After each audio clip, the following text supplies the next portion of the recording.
Inicio. A ver, entonces, acá está, sí.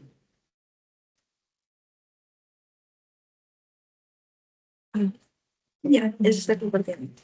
De chicas. Entonces, el tema de hoy es la semana 14 y será la terapéutica de manejo de reacciones adversas e interacciones medicamentosas. Volvemos al inicio, se puede decir. Es muy similar a los algoritmos que vimos realmente. O sea, sencillo se puede decir, ¿no? Bueno, en este caso, empecemos con la frasecita que nos dio la teoría al iniciar, que es que los medicamentos deben demostrar que son eficaces, que son seguros y de calidad. ¿Ok? O sea que es el grado en que se demuestra, no en un ensayo clínico, que es seguro, es eficaz ¿cómo se llama? Un medicamento seguro, porque se analiza pues los riesgos y beneficios y los efectos adversos potenciales que pueda tener y también de calidad. En caso de la relación riesgo-beneficio, eso también es muy importante que siempre tengan en cuenta. Ok, siempre hay que valorar el efecto adverso que puede generar, ¿no? Con el costo, todo ello para el paciente. Entonces, pero si el medicamento que se le está realizando o lo que se le esté realizando al paciente tiene un beneficio más alto que un riesgo, entonces es adecuado brindarle tratamiento. Mientras que si es de manera diferente, entonces no es adecuado porque eso sería mala praxis. Y tengan eso en cuenta. Y luego, lo que nos dice la teoría después es acerca de la vigilancia postventa, ¿no? Ustedes saben que está la parte preclínica, la parte clínica, ¿no? Y luego velar por la seguridad de los medicamentos. Y para ello se va a encargar de dos cosas, la farmacovigilancia, ¿no? Y la farmacoepidemiología. ¿Y cuáles van a ser las diferencias de ellas dos? La farmacovigilancia se va a encargar, a ver, voy a ponerme estos dos, pero no sé, es que no estoy en mi casita. Bueno, ya, hay como lo como no sé, ay, voy a sacar más silla. Y voy a escribir con una mano. Y claro, todo esto. Ya, la farmacovigilancia va a identificar, ¿ok? Va a ser la alerta inicial, la alerta temprana, ante qué está sucediendo, ¿no? Ante un fármaco, por ejemplo, que se haya aprobado, ¿no? Cómo está resultando. Entonces, es la identificación,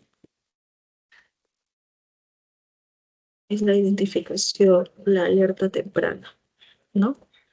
La alerta temprana. Va a ver por primera vez qué está sucediendo y qué herramientas va a usar para ello.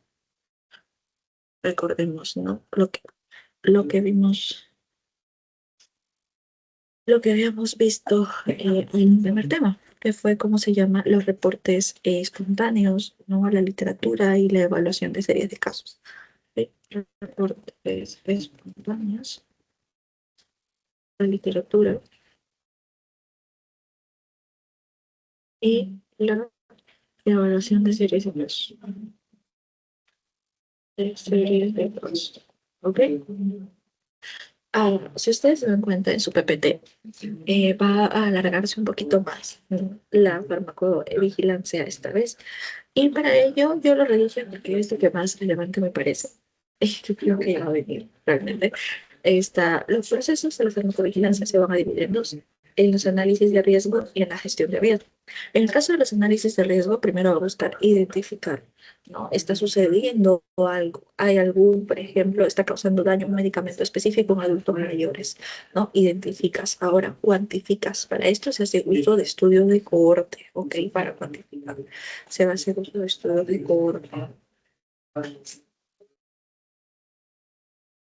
Estudios de cohorte. ¿Ok? Uy, ya está. Para facilitar el estudio. ¿Ya? Y luego pues se evalúa, ¿no? Se evalúa todo ello. Y luego esa es la primera parte de análisis de riesgos. Luego sigue la parte de gestión de riesgos, donde ya se toman las medidas administrativas, se comunica el riesgo y las estrategias de prevención adecuadas, ¿no? Entonces, esas son las partes, ¿no? En la evaluación, me olvidé decirlo, que se ve si el beneficio supera el riesgo, ¿no? Tenemos en cuenta. Entonces, los procesos se dividen en dos, análisis de riesgo y gestión de riesgo. La primera es identificar, ¿no? ¿Qué está pasando? Cuantificar cuántas personas le está pasando con estudios de cohorte, ¿no? Y también está la evaluación. ¿no? Para ver si un beneficio los beneficios son mayores que los riesgos. Y luego está la gestión de riesgos, que ya son las medidas que se toman, ¿no? Para tratar ello.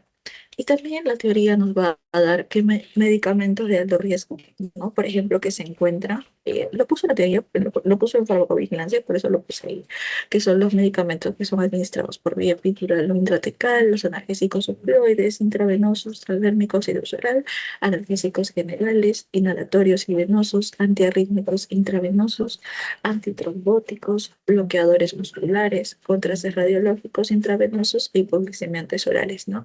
Los fármacos, por ejemplo, de esa forma que se puede evaluar mediante la vigilancia, como la farmacovigilancia. Entonces, tengan en cuenta que es la alerta temprana, a diferencia de la... Uy, hay 8 personitas, no me di cuenta. A diferencia de la farmacoepidemiología. En este caso, la farmacoepidemiología va a buscar confirmar, ¿ok? Va a buscar confirmar esta alerta temprana que ha dado, ¿cómo se llama? La farmacovigilancia, ¿ok? Confirma y verifica también se puede decir, ¿no? Cuantifica el riesgo. ¿Ok? Y esto lo hace a través de la investigación, de la observación y la investigación. Esto es más que nada un estudio científico, ¿no? Ya es más larguito. Y la investigación, ¿no? Y la investigación. ¿Ok? Y esto se va a dar a través de estudios descriptivos y analíticos. Descriptivos y analíticos. Mientras que el otro que se basa en la literatura, en los reportes de casos espontáneos, ¿no? Acá está. Y también pues evaluar series de casos, ¿no? Que es ante un cierto caso que la reacción ante la enfermedad o cómo aparece la enfermedad, cómo se presenta es diferente, ¿no? Entonces, este es más el que confirma la farmacoepidemiología y el que por primera vez lo ve y da la alerta es la farmacovigilancia, ¿no? Es lo más importante que tienen que recordar los procesos para que lo tengan en cuenta. Y luego vamos a tener la reacción adversa. La reacción adversa va a ser la respuesta a un medicamento que es nocivo y no intencionado, pero que está dado en dosis normales, que generalmente no deberían hacer daño, ¿no? Es una reacción adversa, es una respuesta. Cierro el otro punto. Es una respuesta a un medicamento que es nocivo y no intencionado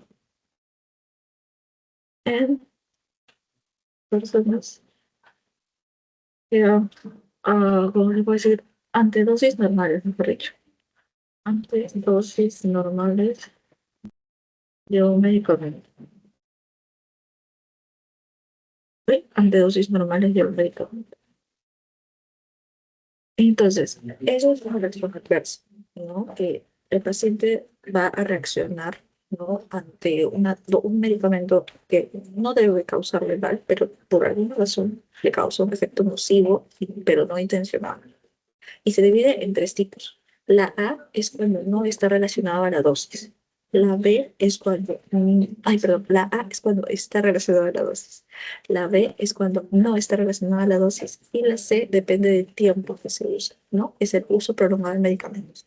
Entonces, A relacionado con la dosis, B que no está relacionado y C es que es con el uso prolongado. Pero no es lo mismo decir reacción adversa que evento adverso, ¿ok? Por ejemplo, acá dice, todas las reacciones adversas a los medicamentos son eventos adversos, pero no todos los eventos adversos son reacciones adversas a los medicamentos, ¿ok? Entonces, el evento adverso se va a definir como cualquier evento médico desfavorable, evento médico desfavorable, desfavorable, que ocurra durante tratamiento con un medicamento.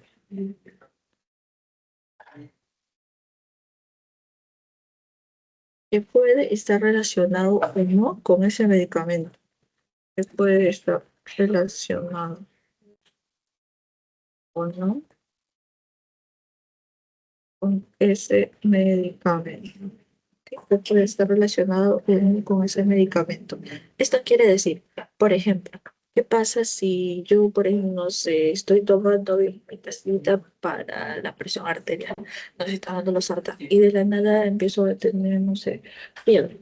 La fiebre puede ser causada por otra cosa, pero yo he estado tomando eso. Entonces, eso puede ser un evento adverso, pero no está relacionado específicamente con los sartán, puede ser por otra causa, ¿no? O es, por ejemplo, una reacción adversa es cuando la causa es el medicamento, ¿ok? La causa es el medicamento. Esa es la diferencia. Entonces, es por eso que repito, todas las reacciones adversas de los medicamentos son eventos adversos, pero no todos los eventos adversos son reacciones adversas a los medicamentos, ¿ok? Entonces, tener eso en cuenta. Ahora pasemos a la epidemiología de las reacciones adversas. En los adultos y en los niños hay ciertos fármacos que van a estar asociados, ¿no?, a mayor cantidad de reacciones adversas. En los adultos, fármacos del sistema nervioso central, fármacos del sistema cardiovascular, anticoagulantes y antibióticos. ¿Ok? Mientras que en los niños, citotóxicos, corticoides, AINES, vacunas e inmunosupresores. O sea, por ejemplo, corticoides e inmunosupresores. Yo lo que le digo como la teoría luz. Entonces, adultos, sí. ¿Qué fármacos? Del sistema nervioso central, del sistema cardiovascular, antibióticos y anticoagulantes. Pues son cuatro que los adultos están primando según la epidemiología. Sistema nervioso central, cardiovascular, anticoagulantes y también antibióticos. Y en los niños están los inmunosupresores, corticoides, citotóxicos, AINES y vacunas. Entonces, corticoides, inmunosupresores, entonces, por ejemplo, corticoides también, entre ellos los AINES, ¿no? Las vacunas de citotóxicos. Y factores de riesgo van a ser la edad avanzada, el ser hombre también, y la polifarmacia también es un factor de riesgo. La clasificación de las reacciones adversas se va a poder clasificar según la presentación, la severidad y también vamos a tener reacciones predecibles y reacciones impredecibles. ¿Ok? Según la presentación, es aguda cuando dura 60 minutos aproximadamente. Subaguda es cuando demora de una hora hasta 24 horas. Y crónica va a ser cuando va a durar más de 24 horas. ¿Ok? Luego, según severidad, se va a poder clasificar en leve, moderado y severo.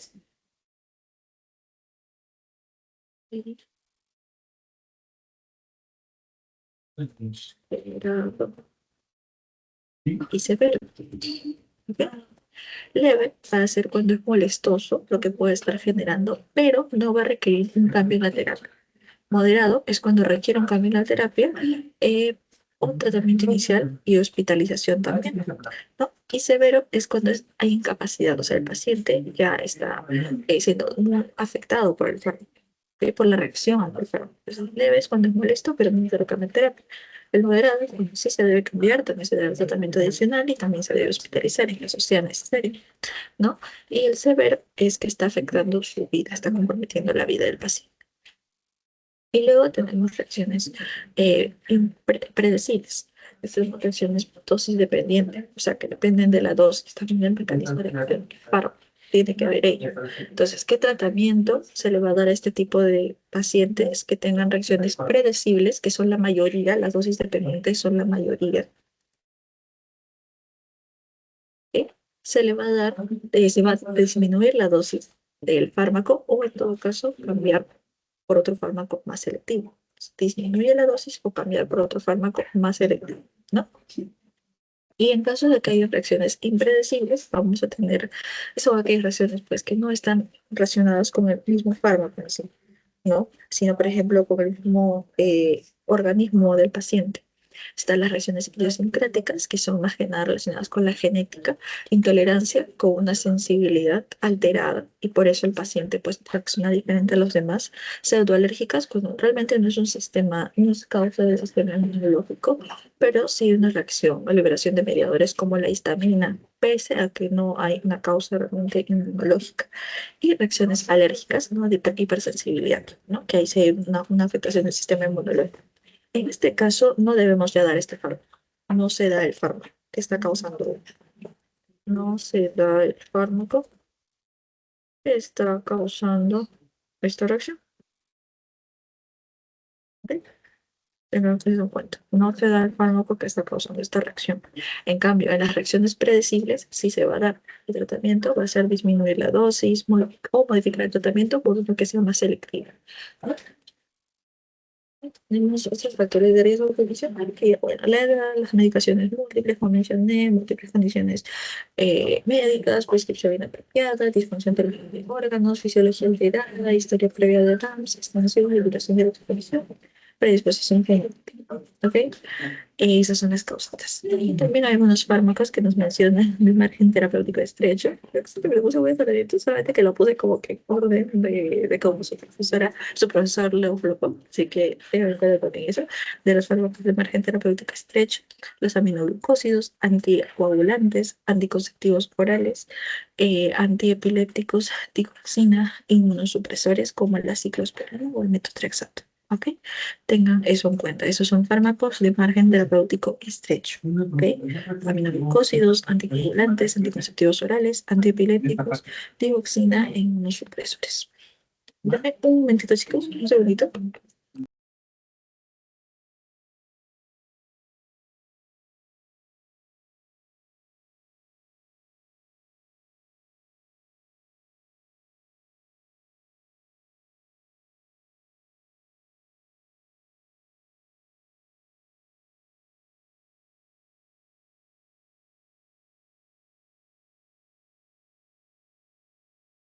Ya, chicos.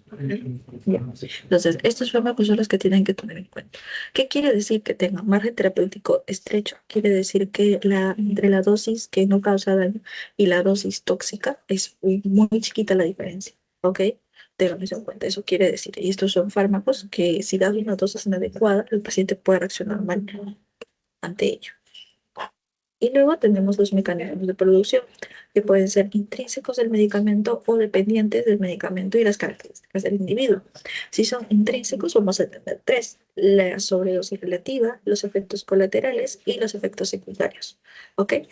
La sobredosis relativa va a hacer alteración en el metabolismo, excreción, ¿no? O las interacciones que haya. Eso quiere decir, y los efectos colaterales van a ser efectos deseados o no deseados, mientras que los secundarios son consecuencia de los efectos adversos, ¿no? Que es ello. Por ejemplo, el uso de benzodiazepinas en ancianos, ¿no? Que sabemos que ellos hay que tener bastante cuidado, ¿no? Sobre todo con con ese fármaco que es un sedante hipnótico, ¿no?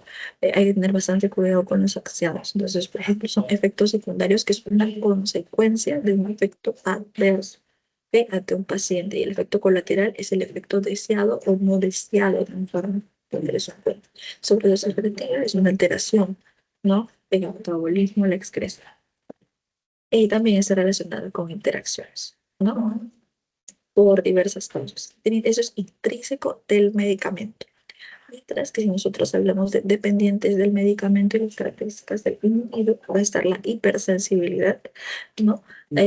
Cuando hay una sensibilidad incrementada ante un fármaco, no reacciona más de lo que se debería reaccionar. Idiosincrasia, que es más que nada la genética, y tolerancia y dependencia, ¿no? También tiene que ver con el sistema inmunológico, que no reacciona de forma adecuada. Y también la dependencia, ¿no? Entonces, intrínseco al medicamento está la sobredosis relativa, los efectos colaterales y los efectos secundarios. Y dependientes, la hipersensibilidad, idiosincrasia, dependencia y tolerancia. ¿Ok? Y luego, para valorar un fármaco, vamos a poder hacerlo de causalidad y de manera preliminar ya para ver si está generando daño. Entonces, valoración de causalidad es para ver si existe una relación realmente entre lo que se está generando, esta patología, ¿no? Por ejemplo, cerrar ese prurito que está causándole al paciente tras tomar un fármaco, si está asociado realmente a este fármaco. Existen diversos algoritmos, como el de Kramer y Naranjo-Jones, para que lo tengan en cuenta. Y el resultado de causalidad que se puede dar es que sea altamente probable, posible o dudoso. ¿Ok?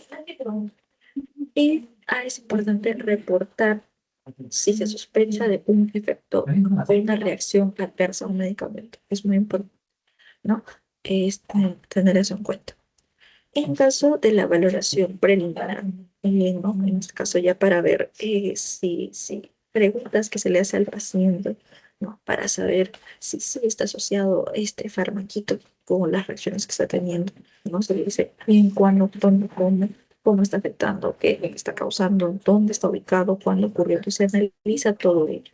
Y para ello se van a tener en cuenta diversos factores, ¿no? Acá, por ejemplo, lo que le puede pedir la historia clínica, ¿no? La revisión por sistemas, laboratorio, ¿no? Tener en cuenta todo ello. Pero, ¿qué factores van a estar asociados y tener en cuenta? Es la historia de medicación que tiene el paciente, ¿no? Hay que tener en cuenta qué se le ha prescrito al paciente, las terapias alternativas, investigaciones, la medicación que ha usado en los últimos 6 meses, como se mencionó también otra vez, alergias, intolerancias, historia de otras reacciones, adherencia previa a otros medicamentos y dosis acumulativa, ¿no? Que se le ha ido aumentando la dosis y ha podido reaccionar. ¿No? Entonces, tener todo eso en cuenta para saber qué está causando. Entonces, acá, por ejemplo, para evaluar la causalidad hay algoritmos, ¿no? Como el de Kramer y los resultados que nos puede dar son que sea altamente probable, probable, posible y dudoso. Y luego nosotros tenemos que preguntar al paciente, no valorar de manera preliminar qué está sucediendo teniendo en cuenta los factores de la medicación. Si ha consumido medicación hace 6 meses, si tiene una historia previa de haber reaccionado ante ello, dosis acumulativas, ¿no? Historia de reacciones de la medicación, todo ello, ¿no? Y esto es importante, esto téngalo en cuenta.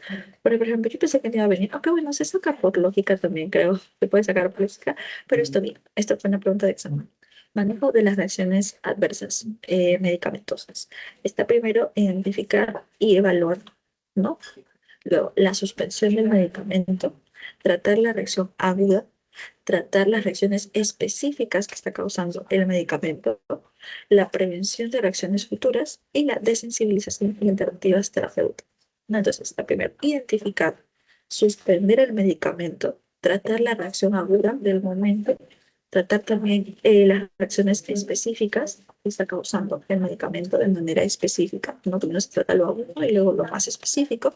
Luego, la prevención de las reacciones futuras que pueda haber y de sensibilizar al paciente y darle alternativas terapéuticas. Ese es el manejo de las ROMs.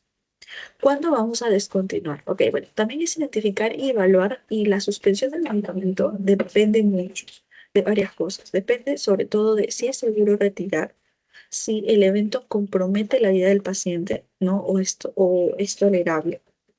Si existe una alternativa y razonable, o si hay una exacerbación de la condición del paciente que ya tenga, ¿no? Si ya, por ejemplo, un paciente que tiene diabetes, le das insulina por medio de inyectables, una insulina terapia. En este caso, el paciente puede tener una complicación, ¿no? Una exacerbación de su medicamento, también reacciones que alteran ¿cómo se llama? El metabolismo de un fármaco, ¿no? Y como suprime su acción, ¿no? Como son los inductores, ¿no? Esos son los inductores los que hacen que se eliminen más rápido. Entonces, eso más que nada podría ser, por ejemplo, aumentar la dosis de ese fármaco, no necesariamente eliminarlo porque está suprimiendo. Entonces, tener eso en cuenta. Descontinuar entonces el agente, sí, sí, el retiro es seguro. Si el evento compromete la vida del paciente, ¿no? Y no es tolerable, si existe una alternativa razonable ante ello y si hay una exacerbación de la condición que tenga el paciente. ¿Cuándo se continúa? Cuando no hay otra opción. Cuando la medicación de verdad es muy necesaria y el problema es leve. Entonces, se continúa en 3 casos. Que sea leve, que sea tolerable, ¿no? Lo que le esté sucediendo, así que no hay otra alternativa. Y se descontinúa si está afectando la vida del paciente, si el retiro es seguro, si hay otra alternativa y si hay una exacerbación de la condición ya previa del paciente.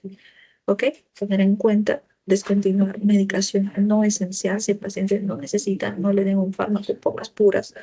También administrar tratamiento apropiado, la dosis apropiada, ¿no? Proveer soporte o cuidados paliativos de ser necesario y considerar retiro o desensibilización del fármaco. ¿Ok? Así se manejan los RAMs. Y ahora vamos a pasar a las preguntitas, chicos. A ver, la primera pregunta dice, ¿cuál de los siguientes son estrategias adecuadas para el manejo de los datos? Bueno, espero que Respóndeme, aunque hay medias brechitas. Identificación y evaluación. Suspensión del medicamento en la mayoría de los casos de acuerdo a severidad. Continuar con los medicamentos no esenciales. Continuar con el uso aún en regiones muy severas sin buscar otra alternativa. Y retiro de medicamentos no esenciales. ¿Alguno podría ayudarme con la respuesta, chicos? La uno, 2 y La uno, 5. 2 y 5. Ujú. Sí, muy bien, chicas. La uno, 2 y 5. Entonces, como dije, el primer paso es identificar y evaluar, ¿no? Luego, suspender si es necesario, porque puede ser que no sea necesario descontinuar, sino que sí podemos continuar si el paciente tolera, si no hay otra alternativa y la medicación es necesaria. Recuerden siempre evaluar el bien, el beneficio y el riesgo. Si el beneficio es mayor que el riesgo, se queda el medicamento. Si lo que ustedes le vayan a hacer, siempre evaluando eso. ¿Ok? Y también el retiro de medicamentos no esenciales, nos dice. Sí. El siguiente. Señale lo correcto en relación a RAMS. No siempre son nocivas. Los eventos adversos están relacionados directamente a los medicamentos. Los errores de la medicación contribuyen a la producción de los RAMS.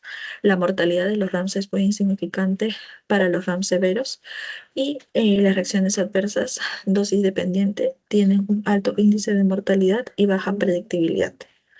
¿Cuál ustedes consideran que es, chicas?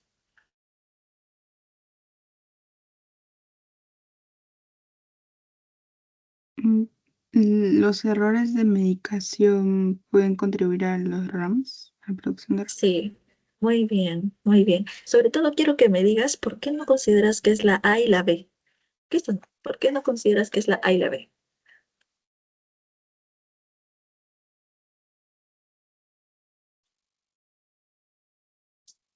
Pero sí, está muy bien tu respuesta, es esta. Pero ¿por qué no esta y esta?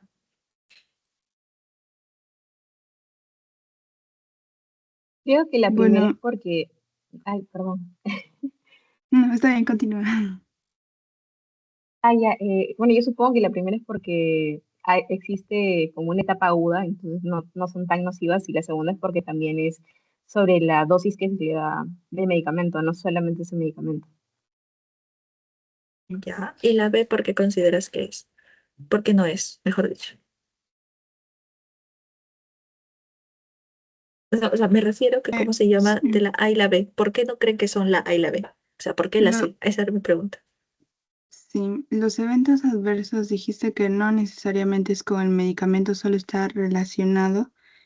Por ejemplo, diste un ejemplo del losartán, ¿no? Que puede que dé fiebre, pero no necesariamente está relacionado con el losartán. Sí, muy bien. ¿Y por qué no la A? Bueno, los RAMs no necesariamente te van a quitar la vida, ¿no? O sea, no son nocivos. Puede que se pueda bajar la dosis o cambiar de fármaco, ¿no? No siempre es como nocivo. Levi Almiró hacia acá señala lo correcto. Dice, no siempre son nocivas. Eso quiere decir que siempre son nocivos. O sea, lo correcto es que siempre son nocivos. Ah, esa era porque quería consultarle. Muy bien, chicas. Muchas gracias, de verdad. Me ayudaron mucho. Eso quería que entiendan. No siempre, los RAMs siempre son nocivos. Esa es la definición que yo les di aquí. Miren, respuesta a un medicamento que es nociva, pero no es intencional. Pero los RAMs siempre son nocivos. No hay un RAM que no sea nocivo. Siempre es nocivo. Tengan eso en cuenta. Es por eso que no es que no es porque no es mucho o que es poquito, no. Sí es nocivo. Entonces, ese es el porqué, es este. Esto es más que nada ya sobrado. No, esto no. Pero estos tres sí. Porque yo se pudieron haber confundido acá, la persona, esto no es mi examen, me lo pasaron, perdí el examen, pero ¿cómo se llama? Esto, la persona que marcó, había marcado esto, si se fijan, y está mal. Los eventos adversos, como sabemos, no necesariamente están relacionados. Y las no siempre son nocivas, sí, porque la definición es que es una reacción nociva, pero no intencional. Ahí, eso quería que tengan clarito. La siguiente pregunta, chicas.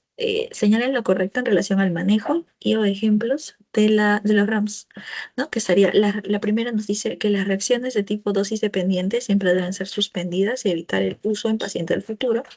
Las reacciones no dosis dependientes pueden manejarse con reducción de dosis y podrían usarse posteriormente. La teratogénesis es una reacción adversa retardada y relacionada con el tiempo. Las reacciones inmunológicas son reacciones dosis dependientes y los efectos adversos de los antidepresivos tricíclicos por su mecanismo de acción son reacciones de tipo no dosis dependiente. Es un poquito para pensar. ¿Alguna me podría decir la respuesta?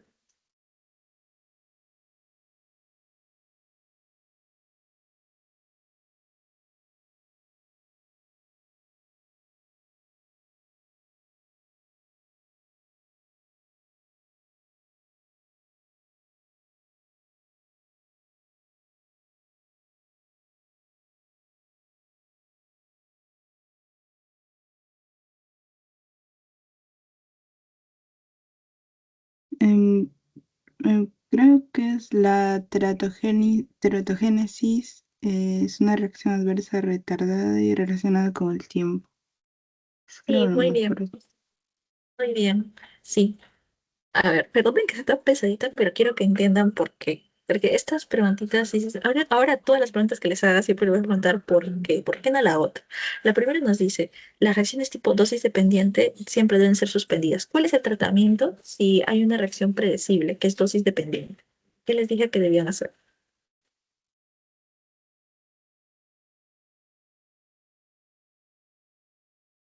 Cualquiera, cualquiera. Si tú quieres Britney o cualquiera que quiera, chicas.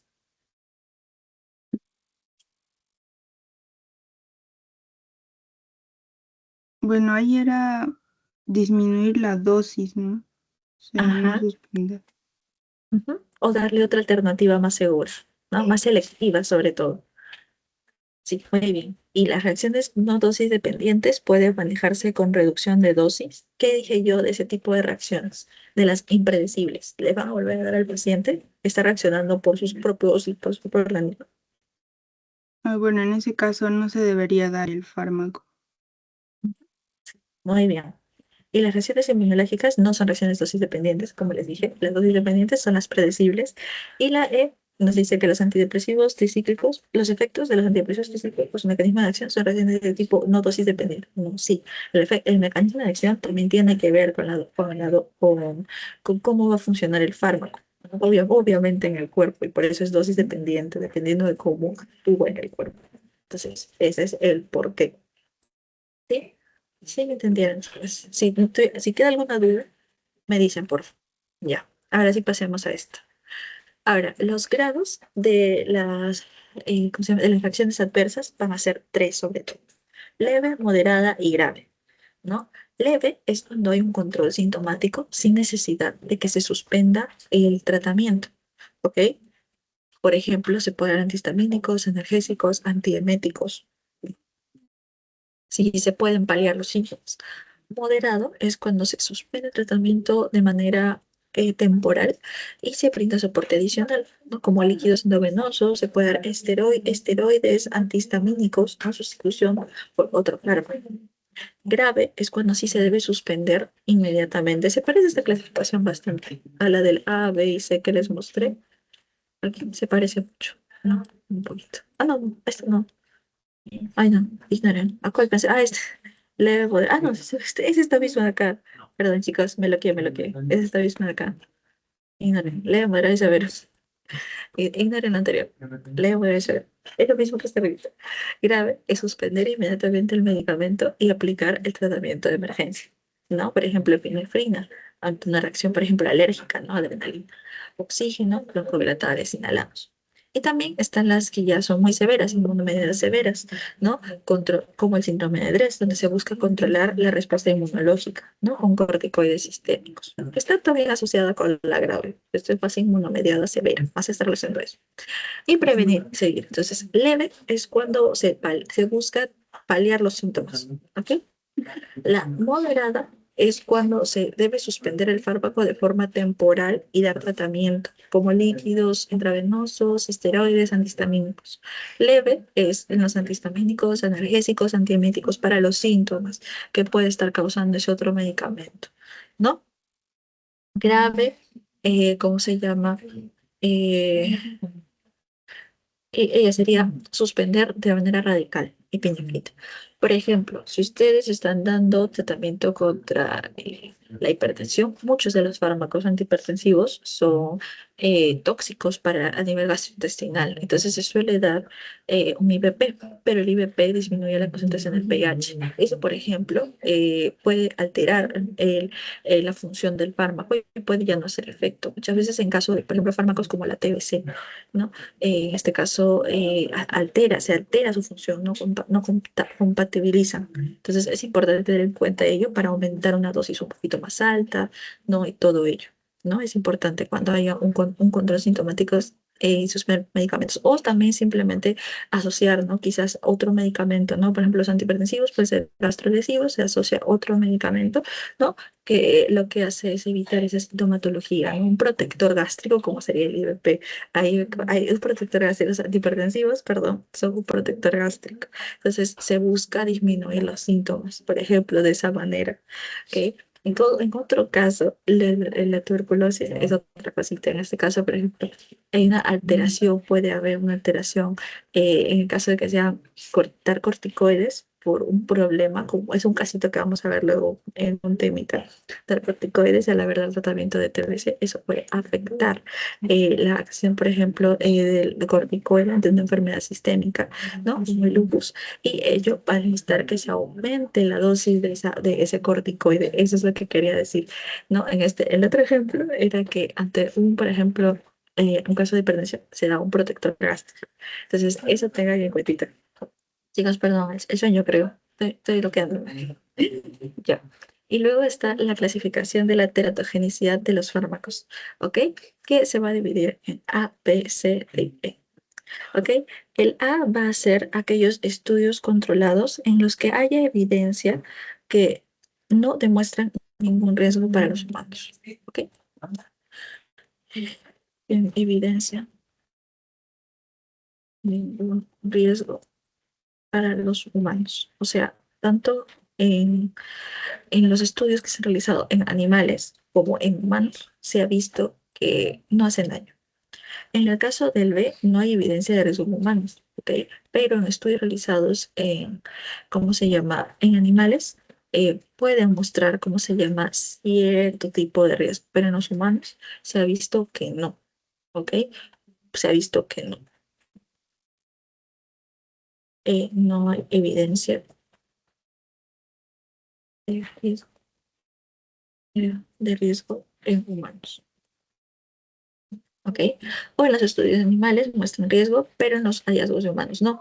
O no se han evidenciado estudios adecuados en humanos, o los hallazgos en animales son negativos. No tener todo eso en cuenta, pero no hay una evidencia realmente. Mientras que en la A sí los estudios nos han corroborado que no hay ningún riesgo, ¿ok? Ningún riesgo, estudios muy adecuados. En el caso de la C es que no se puede descartar. ¿Por qué? Porque van a faltar riesgos, van a faltar estudios en humanos. Faltan estudios en humanos. ¿Ok? La D, por su parte, es que hay una evidencia positiva de riesgo, pero el beneficio supera el riesgo.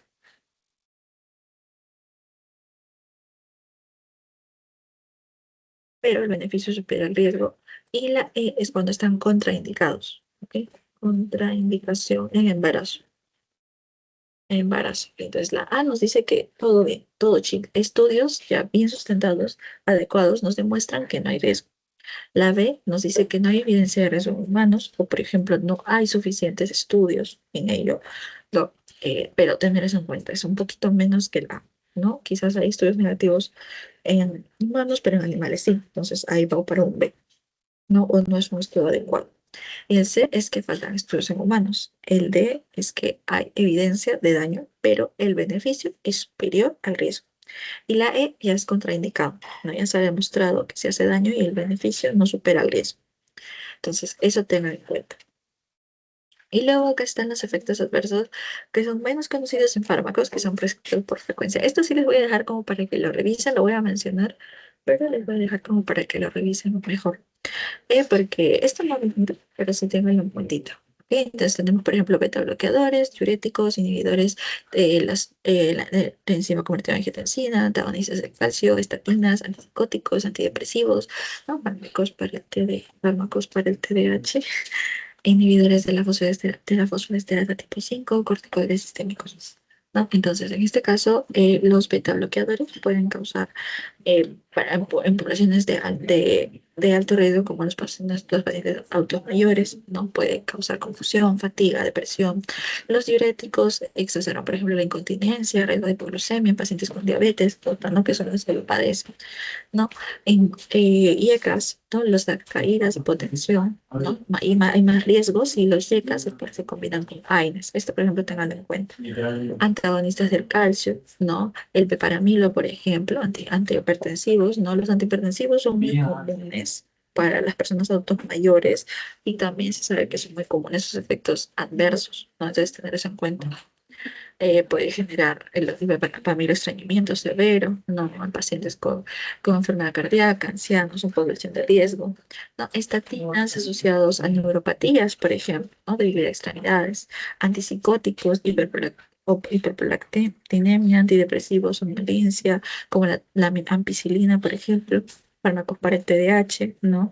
Pueden generar disminución de la velocidad de crecimiento, síntomas psicóticos, fármacos para no, sí, fármacos para el TDAH, estimulantes, y los no estimulantes, hepatitis, no, pensamientos suicidas, inhibidores de la fosfodiesterasa tipo 5, no, estos fármacos para, por ejemplo, para la hiperplasia de próstata de los que ya hablamos, ¿no se acuerdan? Agravamiento de la apnea, obstructiva del sueño, corticoides sistémicos, insomnio, nerviosismo, ¿no? Entonces, este para los chicos no creo que venga, pero pueden tenerlo en cuenta y denle una chequeada, ¿no? Esto no creo que venga, la verdad. Y por ejemplo, acá también es una PPT que nos habla del Imesolid, lo que se encontró en la precomercialización y lo que se encontró en la postcomercialización. Es por eso es importante hacer estudios que vigilen, ¿no? Cómo va el fármaco, cómo le está yendo, la seguridad, la eficacia, ¿no? Todo aquello que se ha comprobado a través de ya en la vida real, en la práctica clínica. ¿No? Entonces, precomercialización, el Imesolid se vio rash, se vio diarrea, se vio trombocitopenia, cefalea. En la postcomercialización se vio angioedema, pancreatitis, trombocitopenia, leucopenia, ¿no? Tener eso en cuentita. No, quizás, no creo que venga, pero tenganlo en cuenta. Y acá, por ejemplo, están los RAMS en adultos mayores, ¿no? Los efectos adversos comunes. Por ejemplo, acá tenemos que los anticolinérgicos y sedantes están muy asociados, sobre todo el solpidem, que es un medicamento psiquiátrico, ¿no? En este caso, bueno, entonces, anticolinérgicos y sedantes en adultos mayores. Los criterios BERS son criterios, ¿no? Son fármacos, se puede decir que 41 fármacos, no me equivoco, que están asociados a daños, a efectos adversos en los adultos mayores, ¿no? Que son dañinos, ¿no? Los criterios BERS son para eso. También está el rivaroxaban, la warfarina, también las sulfonilurias, también estrógenos orales o transdérmicos y aspirina, ¿no? Entonces, incluso el rivaroxaban, por su parte, no se debe evitar a largo plazo para el tratamiento de fibrilación auricular no valvular, ¿no? O la tromboembolia venosa, ¿no? Porque hay un mayor riesgo de sangrado en adultos mayores que otros coagulantes orales de acción directa. También evitar la warfarina, ¿no? Como tratamiento inicial para tromboembolia venosa o fibrilación auricular, ¿no? Entonces, tener cuidado, a menos que otras alternativas estén contraindicadas. Entonces, tener en cuenta cuidado con el rivaroxaban, con la warfarina, ¿no? Las sulfonilurias son tratamiento de primera línea o segunda línea, ¿no? Muchas veces, por ejemplo, para la diabetes, ¿no? Por ejemplo, en la práctica clínica, si el paciente está contraindicado, recuerden, diabetes, indicado, seguro en misa, no es como atención primaria, no se le da metformina, pasa un sulfoniluria. Entonces, es un tratamiento muy común, ¿no? Pero es una segunda línea, no primera, por un riesgo cardiovascular que puede presentar, mayor mortalidad, hipoglicemia, ¿no? Se debe usar si se debe usar, se prefiere un fármaco de acción corta y no usar estrógenos orales o transdérmicos en mujeres mayores, ¿no? Y no dar aspirina como prevención primaria en efectos cardiovasculares, ¿no? Es, por ejemplo, antes se pensaba, ¿no? Pero se dice que en adultos mayores no se debe dar como prevención primaria y en quienes ya la toman, considerar la prescripción, ¿no? Entonces, eso es, por ejemplo, tener en cuenta. Y acá está, por ejemplo, un videito que les dejé para que entiendan un poquito de los criterios Beers. En realidad no les van a preguntar eso, pero ténganlo en cuenta. Y ahora sí, pasemos a las interacciones, a la siguiente temita, se puede decir, a la siguiente parte, que son las interacciones medicamentosas, que es la modificación del efecto de un fármaco por la administración concomitante de otro. ¿Ok? Es la modificación del efecto concomitante de otro. Puede aumentar o disminuir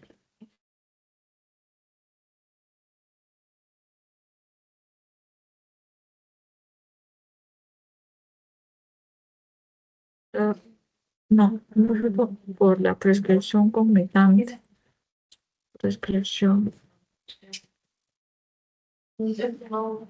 concomitante. Está bien escrito. Dos. Puede haber un aumento o disminución de la concentración plasmática del medicamento. ¿Ok? Tener eso en cuenta. Pueden ser, lo que puede generar es efectos favorables o efectos desfavorables, ¿ok? No sabes qué puede pasar, entonces siempre es importante tener en cuenta que le estás dando a un paciente con otro paciente, regresando un paciente, ¿no? Si un fármaco con otro fármaco, tener eso en cuenta bastante. Caso de factores de riesgo son las características del paciente, factores sociales, disfunción orgánica, metabólicas o endocrinas, genética, condiciones médicas agudas, características del fármaco y otros factores. ¿Ok? En este caso tenemos las características demográficas del paciente, ¿no? Dependiendo de su edad, los extremos, menos 5 años, más de 65, ¿no? Puede haber una alteración en la distribución del fármaco, disminución del aclaramiento, no te inscribas, que puede resultar en la acumulación del fármaco en las edades extremas. El género femenino también va a tener una menor capacidad de metabolizar en comparación de los hombres. Entonces, en las medidas demográficas, tener cuidado con los extremos de la vida porque puede haber una acumulación del fármaco por disminución del aclaramiento. El sexo femenino también tiene una capacidad diferente de metabolizar. Factores sociales, la nutrición, el tabaquismo y el alcohol también afectan. La nutrición puede afectar la actividad de citocromo P53, P450, CYP 450, ¿no? Tener eso en cuenta. El tabaquismo también afecta la actividad del citocromo CYP y también el alcohol, ¿no? Entonces tener en cuenta. Específicamente el CPG-12-1, el alcohol, ¿no? Tener en cuenta eso. También una disfunción orgánica, ¿no? Una disminución, un fallo renal, un fallo hepático, insuficiencia cardíaca o EPOC también afecta. En el caso de la función renal, disminuye el clearance, aumenta la concentración. La función hepática va a disminuir el metabolismo. ¿Ok? Tener eso en cuenta. Y también puede resultar en acumulación sérica. Pero la función hepática, el metabolismo, función renal, el clearance. Insuficiencia cardíaca, hay mayor riesgo por el número de medicaciones prescritas en las comorbilidades, ¿no? En causas metabólicas y endocrinas, acá vamos a poder ver la obesidad, hígado graso, hipoproteinemia, mayor aumento de la distribución de drogas lipofílicas, ¿no? En este caso va a permitir a mayor grasa, va a permitir más rápido el paso, ¿no? De los medicamentos. Sabemos que los fármacos lipofílicos pasan rápidamente, ¿no? En este caso por la membrana cuando es una droga lipofílica, ¿no? Entonces, el hígado graso, también el metabolismo es alterado y la hipoproteinemia, hay un aumento en las concentraciones séricas. Genética, polimorfismo genético, no tiene que ver con el paciente, alteración del metabolismo. Justo esto vamos a ver la siguiente clase, la última clase. Luego, condiciones médicas agudas, o sea, deshidratación, hipotensión, hipotermia, infección. La deshidratación aumenta las concentraciones séricas, también la hipotensión disminuye y promueve la concentración del fármaco. Hipotermia, disminución de clearance también, y la infección lo que se promueve es aumento del catabolismo, por ejemplo. Entonces, se disminuye el clearance y se aumentan las concentraciones. Características del fármaco, margen terapéutico muy estrecho, es importante dar una dosis adecuada por ello, ¿no? Unión proteica elevada, ¿no? Fármacos que se unen rápidamente a las proteínas, ¿no? Que están funcionando ahí.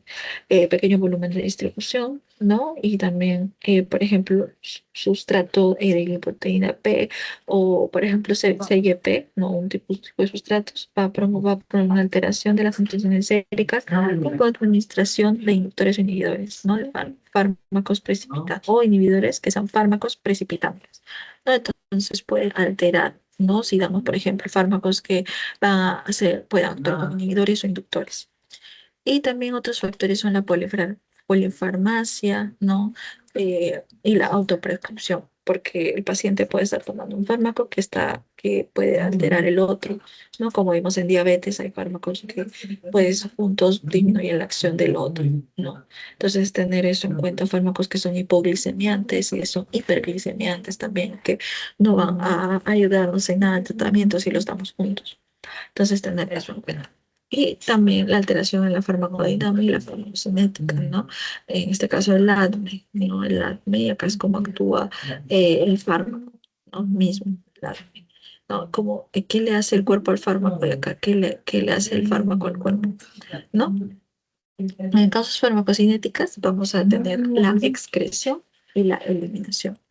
Y también la absorción tubular, ¿no? Por ejemplo, dos fármacos que se usan al mismo tiempo van a competir por el sistema de eliminación, si se puede decir, ¿no? Por ejemplo, el metotrexato y los salicilatos, ¿no? Entonces, acá esto es más importante.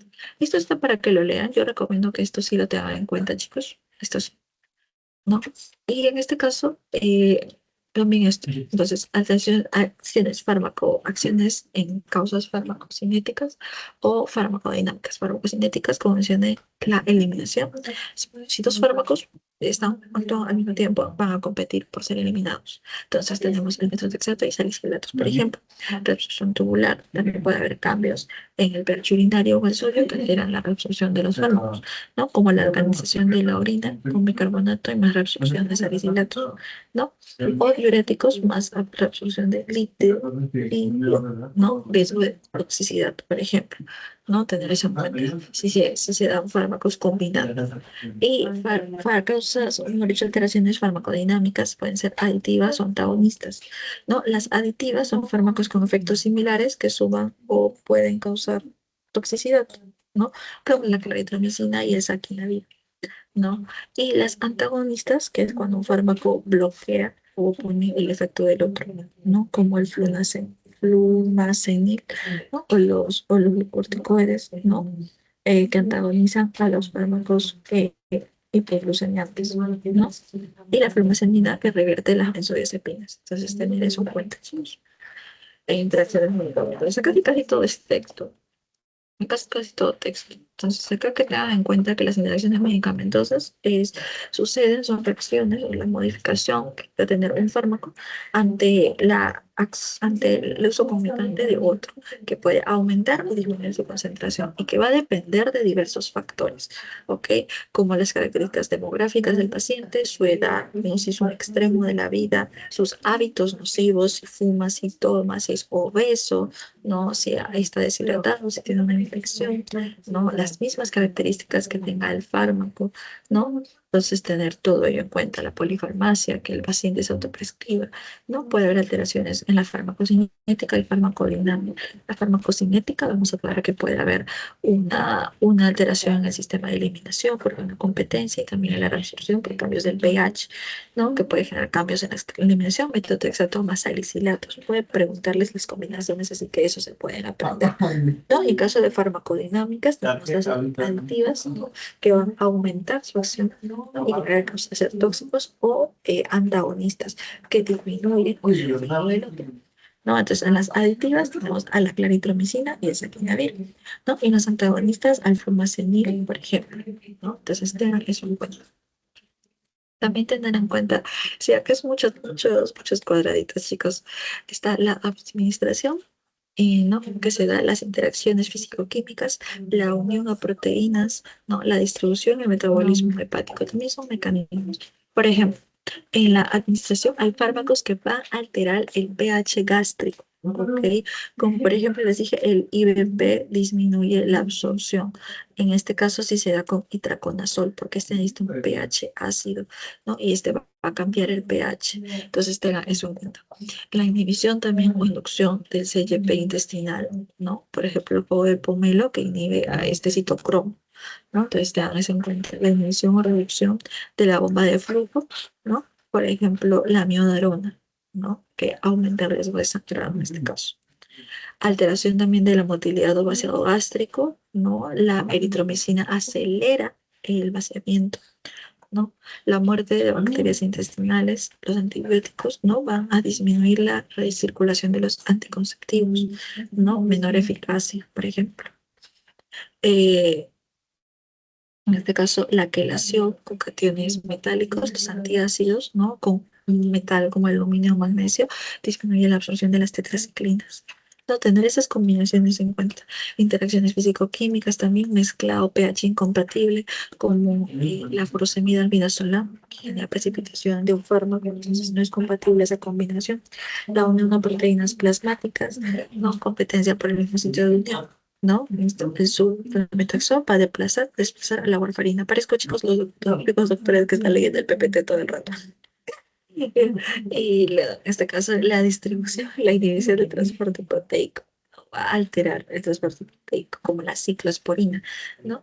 Que va a alterar pues, a la OATP1B1, ¿no? Y disminuye la captación hepática de las estatinas. Y el metabolismo hepático que inhibe y induce a las depende, ¿no? Dependiendo del paciente, ¿no? Hay fármacos que van a aumentar el metabolismo o disminuyen. Por ejemplo, acá lo que tenemos. Esto, chicos, es bastante memoria. Ok, tengan en cuenta, esto viene en el examen, el IBP. Ya van a ver la pregunta, que disminuye la absorción. Eso viene en el examen. Pero lo demás es bastante lectura, chicos. Sí, leanlo, tengan en cuenta las combinaciones, pero sobre todo entiendan por qué. ¿Qué pasa? Hay fármacos que son inductores y hay fármacos que son inhibidores. ¿Ok? Los fármacos que son inductores funcionan como un acelerador, van a aumentar, en este caso, eh, el metabolismo, ¿no? De del otro fármaco, mientras que el inhibidor va a retrasar, a frenar el metabolismo del otro fármaco. ¿Ok? ¿Qué fármacos van a funcionar como aceleradores usuales? Tenemos a la rifampicina, por ejemplo, rifabutina, carbamazepina, fenobarbital y fenitoína, ¿no? Por ejemplo, y otros que funcionan como freno, que son inhibidores, está la ciprofloxacino, metronidazol, por ejemplo, la eritromicina. Sobre todo, chicos, tengan en cuenta esto. El IBP preguntaron, aunque acá por acá también hay otra parte del IBP. No, esto, sobre todo, estos son combinaciones que pueden echar una hojita, pero esto sí tengan en cuenta y esto también, ¿ya? En adultos mayores tener en cuenta la polifarmacia y también interacciones con hierbas medicinales. Eso también, los adultos mayores no bastante, sí, bastante la medicina complementaria. Interacciones de hierbas medicinales, donde pues estaría, por ejemplo, el bingo, biloba, más warfarina o hierba de San Juan, malo, esos antidepresivos. Ellos están asociados a riesgo de síndrome serotoninérgico, entonces tener en cuenta, ¿no? Esas combinaciones. Y la polifarmacia, por su parte, también aumenta el riesgo de los efectos adversos medicamentosos que pueda tener el paciente. Los mayores, tener en cuenta parte de interacciones con otros fármacos, con hierbas medicinales. ¿Ok? Y en paciente crítico, también tener en cuenta la absorción intestinal puede disminuir, ¿no? Puede haber una disminución de la absorción subcutánea, un aumento del volumen de distribución y una ventilación mecánica de presión positiva. ¿Ok? Tener eso en cuenta. Causa principal, por ejemplo, hipoperfusión por shock, aumento de pH gástrico por los IBPs o antihistamínicos. El pH, el IBP, como ya estamos viendo, aumenta el pH o altera el pH gástrico, mejor dicho, ¿no? La absorción subcutánea va a estar disminuida en un paciente crítico, ¿no? Generalizado o uso de los supresores no causado. El volumen de distribución por su parte, va a ser, ¿cómo se llama? El volumen teórico de líquido en el que habría que disolver la cantidad de un fármaco para que su concentración sea igual que en el plasma, porque en este caso va a aumentar. Entonces, con la reanimación de líquidos va a generar esto, aumenta. Y la ventilación mecánica también con presión positiva, ver una alteración del gasto cardíaco, con ello una disminución de la, no, una disminución de la perfusión tanto hepática y renal, también la caída de la tasa de filtración glomerular y diuresis, ¿no? Y eso genera, disminuye el metabolismo. Entonces, tener en cuenta que el paciente crítico va a tener una disminución, una alteración de sus órganos, sobre todo una disminución de la absorción gastrointestinal, subcutánea y un aumento del volumen de distribución, ¿no? Por ejemplo, en caso que se le tenga que perfundir líquidos, ¿no? Y ya, terminamos, chicos. Creo que acá sí los aburrí y yo también creo que leí mucho. Es que es bastante de leer, es que toda esta partecita creo que deben de leerlo. Es importante que al menos echen un ojito. Sobre todo, tengan en cuenta, lo más resaltante es el IBP. Yo creo que eso pueden preguntar. El IBP altera el pH gástrico, ¿ok? Tener en cuenta los inductores y los inductores que aceleran el metabolismo y los inhibidores que van a frenar el metabolismo, ¿ok? ¿Qué fármacos están asociados? En los aceleradores, rifampicina, rifabutina, carbamazepina, fenobarbital y fenitoína. Y en los frenadores o los frenos va a ser, por ejemplo, la ciprofloxacino, metronidazol, ketoconazol, eritromicina y cimetidina, ¿ok? Adultos mayores, no creo que pregunten eso, pero tengan en cuenta que las hierbas medicinales pueden alterar también. No creo que sean tan terribles de preguntarle esas cositas, chicos, pero ténganlo en cuenta.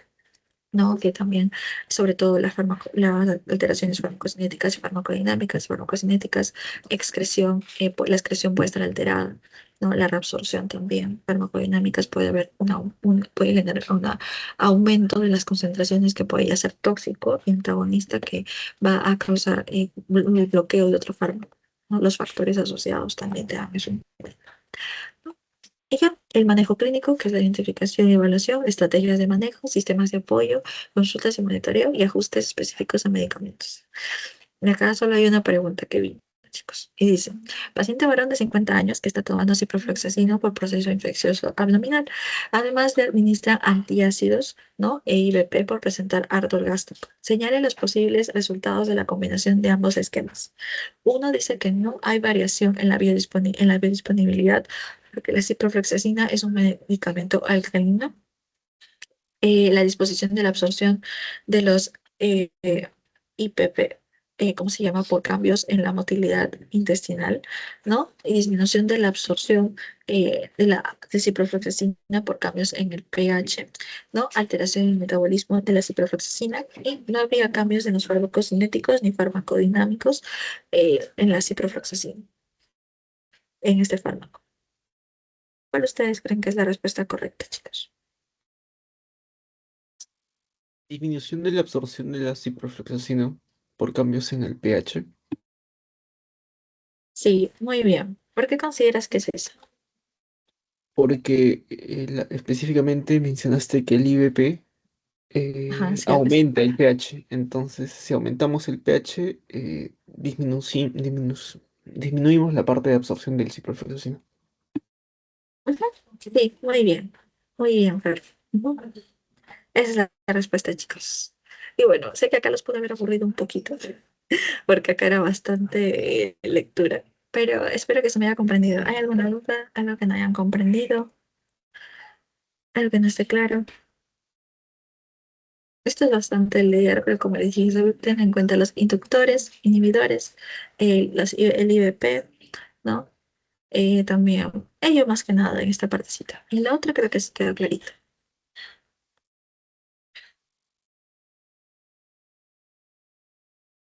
Dime, Fernando. Pero tengo una duda en la pregunta número 32 que mencionaste del RAM con respecto a al manejo y ejemplos de RAM en la Acá, pregunta 32. Se ya. mencionó que en las reacciones adversas inmunológicas son reacciones de dosis dependiente. Esa sería falsa porque es independiente. Mira, esta partecita.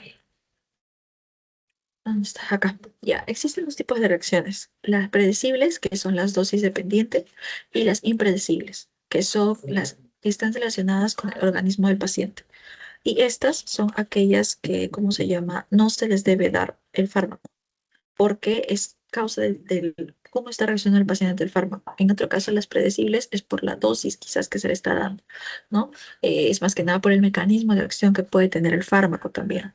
Entonces, ese es el porqué en esta preguntita que tú me dices nos dice que no es dosis dependiente, o sea que no está dependiendo del fármaco, sino depende del organismo del propio paciente. ¿Se me entendió? O sea, no Y es se que me dependa. entendió. No es que dependa de la dosis del paciente, sino depende de, ¿cómo se llama? De la dosis que le dé, sino depende del propio organismo del paciente. Quizás tiene una hipersensibilidad, quizás está reaccionando por alergia, ¿no? A ello. ¿Alguna otra consulta, chicos? Y el enunciado que dice las reacciones inmunológicas son reacciones dosis dependientes, ¿eso sería falso? Claro, es falso, porque no es dosis dependiente. La reacción inmunológica depende del propio cuerpo, es una reacción impredecible y es por el organismo, no tiene nada que ver la dosis, no tiene que si le das menos o más dosis al paciente. ¿Sí? ¿También se comprendió? Gracias, Kiera. ¿Alguien más, chicos?